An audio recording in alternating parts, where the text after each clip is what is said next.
La Caisse des Jardins du Cœur-des-Vallées est fière de contribuer à la programmation de la TVC en vous présentant InfoMag. Pour joindre la Caisse, composez le 819-986-1551. Cette semaine, à InfoMag, la campagne Gardez les enfants au chaud fait appel à vos dons, la résolution du projet de bretelles à Masson-Angers est retirée et une école alternative publique pourrait voir le jour dans la petite nation. Bonne émission!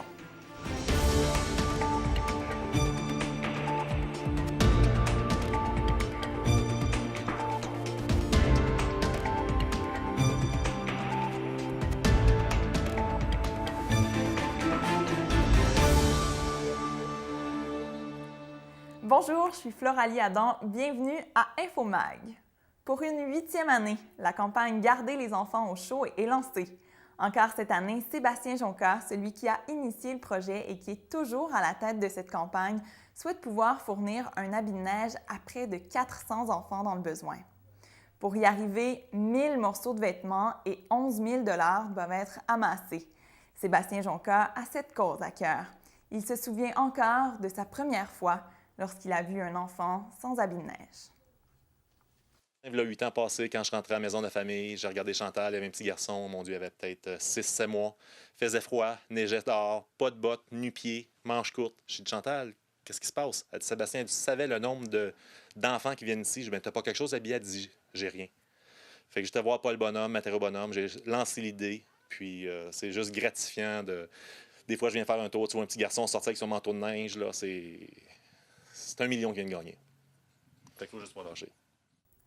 Dans le cadre de cette campagne, d'une part, les gens sont invités à apporter des vêtements d'hiver usagés encore en bon état dans plusieurs commerces de la région, notamment chez Matériau Bonhomme à Boquignam, chez Signature Mélissa Parenteau toujours à Boquignam et également au IGA de Cotret-Brazeau à Masson-Angers.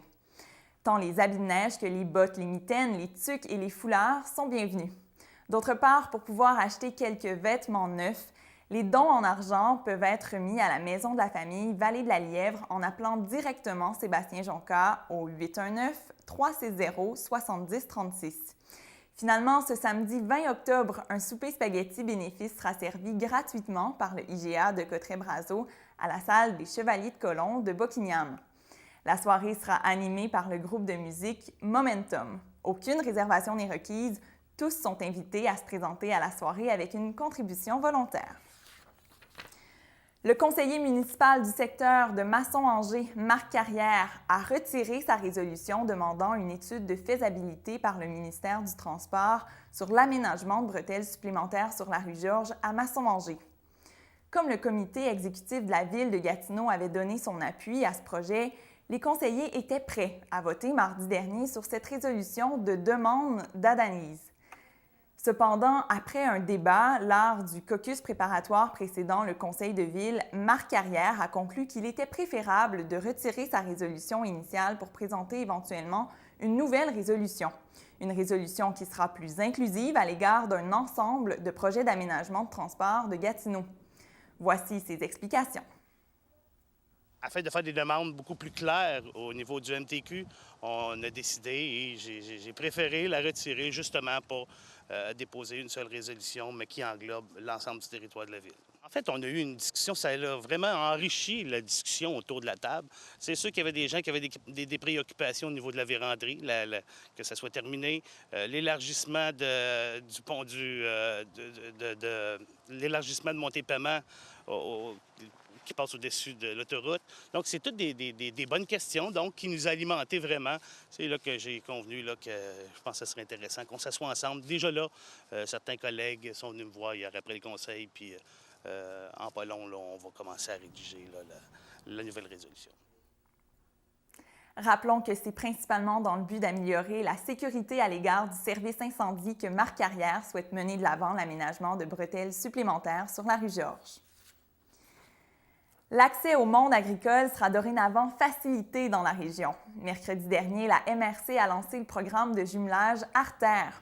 Ce service gratuit déployé progressivement dans tout le Québec et financé par le ministère de l'Agriculture, des Pêcheries et de l'Alimentation vise à faciliter le maillage entre les aspirants agriculteurs et les propriétaires de terres. Grâce à la création de 2 banques de données pour chaque partie et grâce à l'accompagnement d'une ou d'un agent de maillage, des jumelages sont faits répondant aux besoins spécifiques de chaque intéressé. On peut penser notamment à l'achat ou à la location de terre, au transfert d'entreprises, au logement d'animaux et même à l'entreposage alimentaire. L'agente de maillage de l'artère à la MRC Papineau, Andréane Sabourin, explique d'ailleurs que la relève en agriculture est particulièrement difficile à trouver dans la MRC. C'est pas facile. C'est pas facile. C'est un défi. En ce moment, on a plus de producteurs et de propriétaires fonciers que d'aspirants. C'est un enjeu lié à la connaissance de la région, je pense, parce que nos terres sont encore relativement accessibles. On est très bien placé au niveau commercial entre Tremblant, Montréal et Ottawa-Gatineau. Donc, on est vraiment à un endroit super intéressant pour les aspirants, mais il faut se faire connaître plus. Grâce à l'artère, les propriétaires d'ici qui souhaitent vendre auront une visibilité dans l'ensemble du Québec. Plusieurs propriétaires d'entreprises agricoles qui étaient présents lors du lancement d'Artère voient d'ailleurs le projet avec enthousiasme puisqu'ils vivent un réel enjeu de transfert d'entreprise. Monsieur Serge Bellil, propriétaire de la ferme bovine Bellanoa, a partagé son expérience. Comme tout le monde, je rentre dans l'âge. Ma femme est bien retraitée maintenant. Je pense que je suis rendu là dans ma vie. Puis, comment je dirais bien ça? C'est le parcours d'une vie. Puis, il y a bien des producteurs comme nous autres qui sont rendus là. On veut vendre, c'est dur à vendre. Vendre une ferme, c'est pas vendre une maison de 200 000.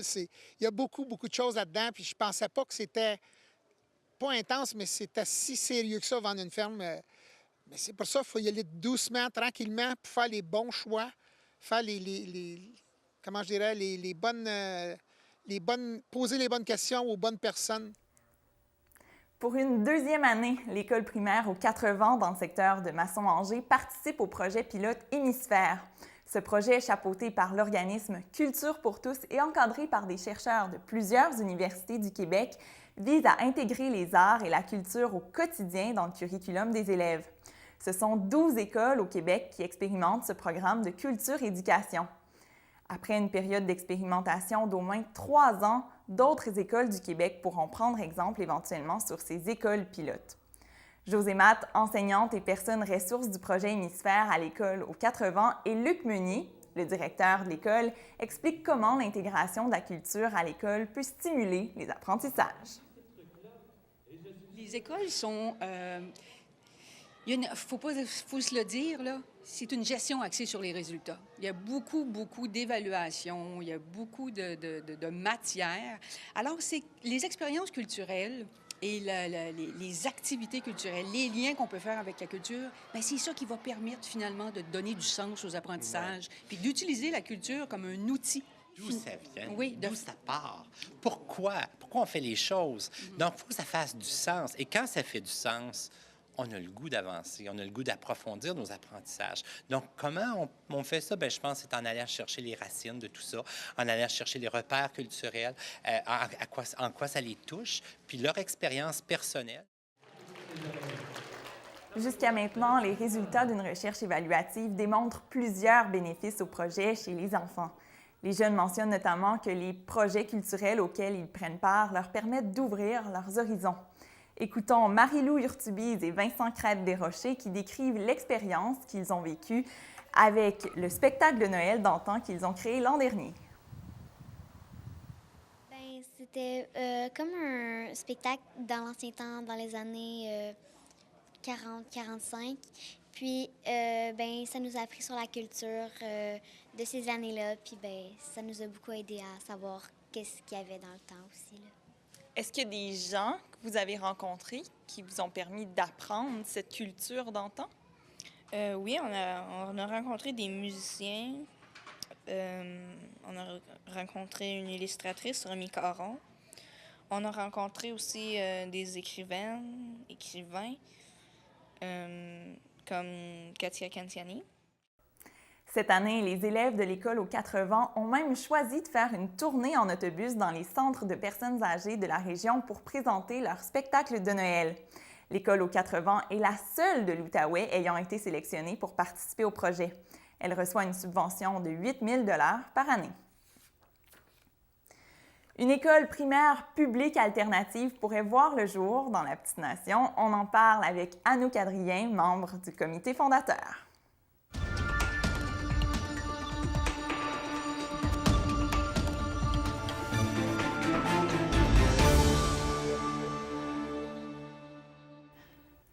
Madame Anouk Adrien, vous êtes représentante ici, en fait, du comité fondateur de l'école primaire publique alternative qui verra certainement le jour dans la Petite Nation. Oui. Vous êtes environ une dizaine à travailler très fort pour que ce projet prenne forme. Oui. Dans quel contexte vous avez réfléchi à l'idée puis vous vous êtes dit, dans la Petite Nation, ça prend une école de ce genre-là? Eh bien, dans le fond, l'idée part un peu d'une réflexion entre amis, mère et père, en parlant des choix en termes d'éducation, d'aide aux enfants, etc. Et on s'est dit, en regardant ailleurs au Québec ce qui se faisait en termes d'éducation, que la Petite Nation était une des seules régions en fait, au Québec où il n'y avait pas d'autre choix que le choix traditionnel. Donc on s'est dit, pourquoi pas essayer quelque chose d'alternatif? Et à force d'en parler, on a consolidé un noyau, un groupe très fort de travail et, avec l'appui de la REPAC, qui est le réseau des écoles publiques alternatives du Québec. On a mis en place le projet tranquillement et on l'a présenté à la commission scolaire, etc. En quoi ça diffère une école alternative d'une école publique? Il y a plusieurs points en fait, qui sont assez différents. Ça se regroupe pas mal sous 7 points dans le fond. Le cursus scolaire est différent. C'est un cursus qui est plus flexible. C'est des apprentissages qui sont basés sur 7 années au lieu d'être plus cycle par cycle, dans le fond. Donc, est-ce qu'un parent va recevoir un bulletin au bout de 7 ans? Comment ça fonctionne? Ça, en fait, c'est encore à déterminer un peu. On n'est pas complètement dans l'exactitude des bulletins, etc. Théoriquement, on n'en fera pas. Ça va plus être sur une évaluation qualitative. Tout au cours du cursus, dans le fond, finalement, pour observer la progression de l'enfant dans son apprentissage, son évolution physique, sociale, morale, tout son cheminement, finalement. Donc, l'évaluation est très, très différente. C'est une évaluation qui se fait qualitative, continue, formative. L'enfant est aussi beaucoup poussé vers l'auto-évaluation. La pédagogie est très, très différente. C'est une pédagogie par projet. En groupe ou seul, qui permet à l'enfant, dans le fond, de se poser des questions, d'entrer dans la matière, de faire des erreurs, d'apprendre de ses erreurs. Donc, les bagages et les acquis sont beaucoup plus solides puisqu'ils sont vécus aussi physiquement. Ça va être des groupes multi-âges, probablement première, deuxième année, troisième, quatrième année, cinquième, sixième année, ce qui va permettre aux enfants d'apprendre entre eux, d'être rassurés. Ça enlève un peu tout le côté de compétition. C'est très, très rassurant pour les enfants de travailler avec leur père. Et quand l'enfant est rendu à la transmission, ça valide ses apprentissages aussi. Donc, c'est un côté très intéressant. À quel point les parents vont prendre part à la gestion d'une école comme celle-là? Eh bien, dans le fond, dans ce qui se fait déjà dans les écoles alternatives qui existent déjà, on demande une implication en termes d'heures. Donc, c'est 25 heures d'habitude par famille par année. Ça va se résumer par les forces et les faiblesses de chacun, finalement. Si tu es meilleur dans tout ce qui est assistance à l'enfant, bricolage, etc., il va y avoir une assistante avec l'enseignant. C'est plus quelque chose de manuel. Finalement, on va cibler les forces de chaque parent et on va leur demander de s'impliquer dans le projet de l'école pour soutenir le projet aussi. Donc, les parents soutiennent le projet. Il va y avoir des professeurs aussi, bien sûr, qui vont être dans les groupes, dans les classes pour être avec les élèves.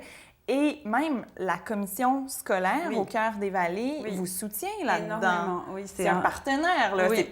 C'est pas deux groupes séparés puis on veut pas s'aider. Non, au contraire. En fait, on a reçu un très bon accueil de notre présentation de projet, un soutien incroyable. On est très heureux de pouvoir travailler avec eux en partenariat. On est vraiment écoutés, ils nous apportent beaucoup. Et ils sont, je pense, aussi excités par le projet que nous. On est vraiment heureux là-dedans. Et vu que c'est une école publique qu'on va ouvrir, il faut qu'on travaille tous ensemble, finalement, pour que le projet se lance sur de bonnes bases puis qu'il fonctionne bien. Et là, vous dites que c'est une école publique qu'on va ouvrir. Donc, ça s'en vient prochainement. Dans le concret de la chose, la première rentrée scolaire qui pourrait avoir lieu, elle aurait lieu quand? Eh bien, on souhaite très fortement, on travaille très, très fort dans notre groupe avec la commission scolaire pour que ça ouvre en septembre 2019.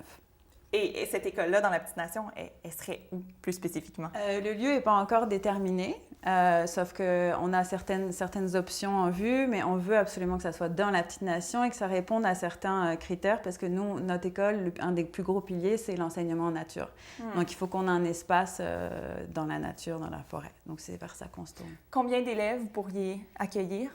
Idéalement, la première année, on visait 4 classes. Donc, une classe maternelle 4 ans maternelle, une classe première, deuxième, une classe troisième, quatrième et une autre classe 5e, 6e année.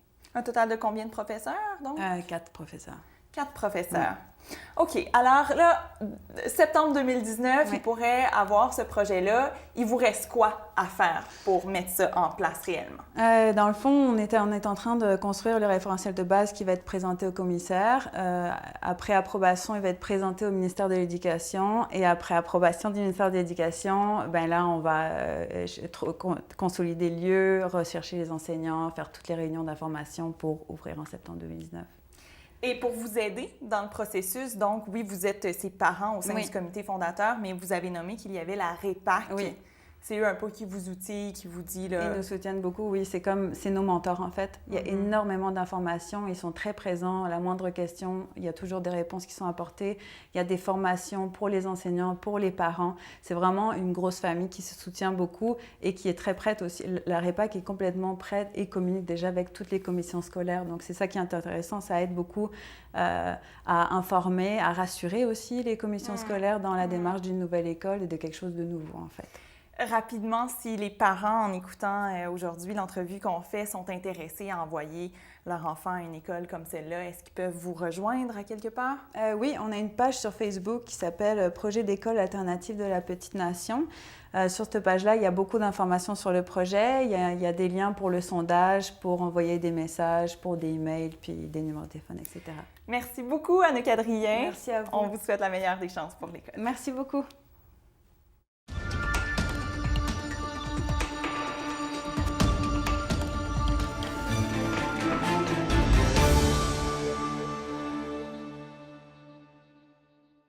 Pour tout connaître de l'actualité culturelle dans les prochains jours près d'ici, on en parle avec Jessie Laflamme. Bonjour Jessie. Bonjour Floralie. D'abord, il y a quelques événements qui ont lieu quand même dans le cadre de l'Halloween chez nous. Ah oui, ça commence dès le 20 octobre avec Halloween au village qui est rendu un traditionnel. Ça se déroule au parc McLaren sous le pont Brady. Ça se déroule de 15h30 à 21h. Il y aura de l'animation familiale, des structures gonflables. Le site carrément est transformé pour fêter l'Halloween. C'est gratuit. La seule chose, on demande une contribution à la marmite de bonbons. Donc, le 20 octobre. Donc ça se passe quand même à l'avance. Oui, ça se passe à l'avance. Plus près du 31 octobre, on a même l'Halloween à Chamboisé. Oui, à Chamboisé, à l'Ange Gardien. Ça aussi, c'est un événement qui est de plus en plus populaire. En fait, les gens vont à Chamboisé, se promènent de maisonnée en maisonnée et à chaque maison, on reçoit des bonbons. Encore une fois, c'est une contribution à la marmite qui est demandée, mais l'entrée est gratuite. Il y a aussi un cimetière hanté et de l'animation. Et c'est possible de stationner sur place, mais c'est des frais de 11 $. Il faut réserver à l'avance. Sinon, il y a une navette, un service gratuit à partir du parc d'affaires de l'Ange Gardien sur le chemin industriel. Et surtout, il est interdit aucune voiture sur la 309 et sur l'avenue de l'Ange Gardien. Et pour avoir tous les détails techniques à ce niveau-là, je vous invite à visiter le www.saldesjardins.ca. Au Belga Bistro. Oui! Une soirée Halloween aussi. Aussi! Cette fois-ci, ça commence à 20h. C'est un peu plus tard. On s'adresse à un autre type de clientèle. C'est une soirée steampunk et blues. Et c'est au Belga Bistro Bar. L'entrée est gratuite, mais on demande de faire une réservation. Et c'est le 986-1942 pour réserver. On s'en va du côté de Notre-Dame-de-la-Paix. Oui! Là aussi, il y a une soirée Halloween le 27 octobre. Le 27 octobre, et on passe du blues et on s'en va totalement dans un autre style. On s'en va dans le rétro. C'est une souper-spectacle, souper dansant spaghetti rétro Halloween qui se déroule le 27 octobre. Le but est d'amasser des fonds pour le Festival de la patate qui se déroule au mois d'août où on peut manger des super bons beignes aux patates. Et donc, mais pour en revenir à la soirée, le DJ Sylvain Roy sera là. Ça sera le disco rétro qui va être à l'honneur avec Electromix. Donc, une soirée aussi là, pour fêter l'Halloween. On aime ça, l'Halloween quand même, mais il y a d'autres choses qu'on apprécie. Et le Centre d'action culturelle de la MRC Papineau nous offre quelques expositions quand même. Oui, quand même. Bien, première des choses, un petit rappel sur l'appel de candidature pour Femmes Expo qui va se dérouler dans le cadre de la Journée internationale de la femme, donc du 8 mars. Ça se déroule plutôt du 9 mars au 19 avril. Chaque année, plusieurs femmes participent à cette exposition, toujours sous un thème différent. Cette année, c'est le thème mutation. Donc, les femmes artistes qui aimeraient participer peuvent soumettre un dossier de candidature qui doit respecter évidemment le thème et toutes les sortes d'art sont permises. Par exemple, recyclard, sculpture... Art textile, photographie, oui, peinture normale, si on peut dire aussi. Oui, tout est permis tant qu'on respecte le thème. Et pour avoir tous les détails, là, il y a jusqu'au 20 novembre pour déposer sa candidature, mais pour avoir tous les détails, là, possible de visiter le www.culturepapineau.org. Présentement, on peut encore profiter de l'exposition de Nicolas Grégoire. Oui, Nicolas Grégoire, sa particularité, des grosses toiles et qu'on peut toucher. Donc, lui, il mise beaucoup sur le relief dans la nature, par exemple. C'est rare qu'on ait quelque chose de lisse. Donc, souvent, quand on touche, ben c'est la même chose. Il y a beaucoup de relief dans ces toiles. Et il va plus loin que ça. Il y a un bloc d'argile qui est déposé pendant l'exposition que les gens peuvent modeler à leur façon. Et ça va devenir une œuvre collective qui va s'appeler l'empreinte d'un peuple et encore une fois, ça mise sur le relief. Est-ce qu'on sait si cette œuvre-là va rester au Centre d'action culturelle? Sûrement. Bonne question, mais sûrement. Mais une œuvre collective, quand même, ça vaut la peine d'y aller aller pour aller tout à voir fait. Ça. Et le Centre d'action culturelle, bien, pour favoriser toutes ces expositions-là, organise en fait une activité de financement. Oui, un souper de moules et d'huîtres, très populaire, très couru. Ça se déroule le 3 novembre à 18h au Centre Complexe Wissel à Saint-André-Avelin, au Centre communautaire. Et le président d'honneur est M. Benoît Lauzon, préfet de la MRC Papineau. Jean-Yves Viendon recevra lors de cette soirée un prix honorifique, donc personnalité culturelle de l'année. Et il y aura plusieurs autres surprises aussi du divertissement à prévoir, dont une table de dégustation de bière de microbrasserie. Le coût est de 55 $ par personne et c'est des tables de 8 à 10 personnes. Il faut réserver assez vite. Et encore une fois, pour avoir tous les détails, www.culturepapineau.org. On passe du côté, cette fois-ci, de la salle Desjardins. Oui. Il y a des spectacles qui s'en viennent. Et plus prochainement, on a Martin Perizzolo, l'humoriste. L'humoriste, c'est le 9 novembre, donc mettez tout de suite à votre agenda le 9 novembre. Et M. Perizzolo, on le connaît comme Benoît dans les annonces de fromage. Et aussi, dans Jean-François, dans Les Beaux Malaises, il faisait le meilleur ami un peu niais là, de Martin Matt, si on peut dire. Là. Et donc, il a aussi écrit des textes pour un gars, une fille. Et ce sera maintenant l'occasion de le rencontrer sur scène. Et il n'y a aucun sujet de prédilection. Autre peut-être les relations et les réactions humaines. Il agrémente tout ça de gags improvisés et de montées de lait injustifiées, ce qui le rend unique finalement. Donc, 9 novembre à mettre à votre agenda et pour avoir les informations, www.salledesjardins.ca. Merci beaucoup, Jessie. Merci à toi. La Caisse Desjardins du Cœur-des-Vallées est fière de contribuer à la programmation de la TVC en vous présentant InfoMag. Pour joindre la Caisse, composez le 819-986-1551.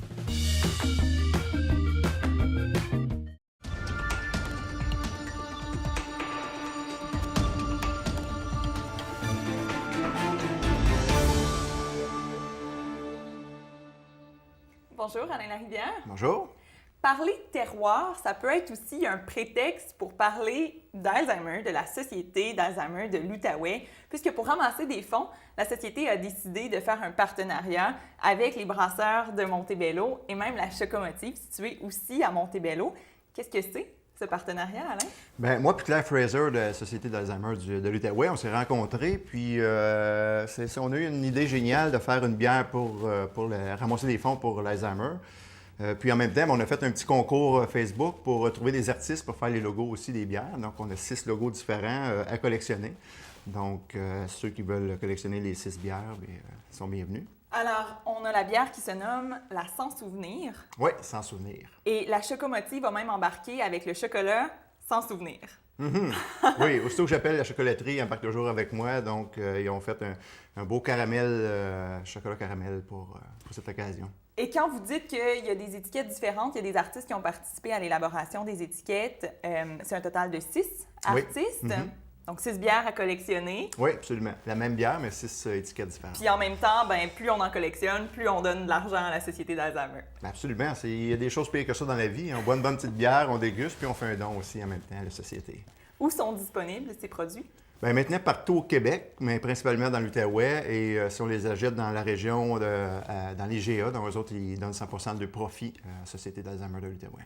Et même la Société d'Alzheimer, en ce moment, fait des dégustations. Spécifiquement, là, on peut aller dans les épiceries et voir ces produits. On peut les déguster avant de les acheter pour savoir si on aime ça. Absolument. Faire des accords avec le chocolat aussi. Alors, nous aussi, ici en studio, on va vérifier si l'accord est bon. Oui, j'espère que oui. Donc, la bière, c'est quoi ses spécificités? Bien ça, j'ai fait une bière, en fait, hybride, donc entre une brune, une blonde et une rousse. Donc, les maltes sont un petit peu mix à l'intérieur. Je voulais particulièrement, au niveau de la couleur, si on la met au niveau de la lumière ou du soleil, mais c'est une bière orangée pour mettre un peu de gaieté, un peu de joie dans cette maladie qui est vraiment triste. Un petit peu de coriandre aussi à l'intérieur, puis il va y avoir un arrière-goût orangé, mais sans orange à l'intérieur. Sans orange, non, OK. Fait qu'au niveau de la fermentation et des maltes qu'on va prendre, qui vont sortir un petit peu d'orange. Puis au niveau du chocolat? Oui, le chocolat, donc il a pris ma bière, il a fait un caramel avec, rajouté un petit peu de coriandre et enveloppé ça d'un bon chocolat, puis il a tout réjoui. OK, alors on va se lancer pour une dégustation bière-chocolat. Moi, je suis pas familière avec ça du tout. Je suis plus familière avec le chocolat et le Porto, par exemple, ensemble. Pourquoi ça se porte bien, le chocolat et la bière, ensemble? Bien, le chocolat, maintenant, même si ça fait de plusieurs années, mais c'est vraiment varié aussi. Donc, on peut avoir un chocolat amer, un chocolat sucré, merci beaucoup, un chocolat caramel, comme dans cette praline-ci. Il peut y avoir des petits fruits à l'intérieur, un peu comme la bière aussi. Donc, on passe de l'amertume sucrée, pratiquement sûr aussi. Allons-y, dégustons le tout. Est-ce que je dois commencer avant avec le chocolat ou la bière plutôt? Bien, la règle est simple, donc c'est de s'amuser avec ça. On peut faire boire la bière avant, le chocolat après, ou vice-versa pour partir. Allons-y. Moi, je vais essayer avec le chocolat en premier. Alors, je vais l'essayer avec la bière. OK, le poser.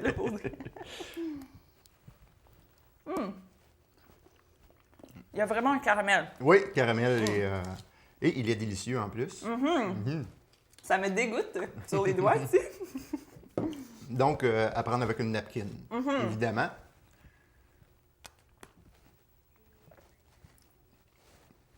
Ouais. L'accord est très bien. Mais cette bière-là aussi, on a déjà fait un accord avec terrine et marmelade. Donc, avec l'orange, je vais sortir vraiment avec cette bière-là.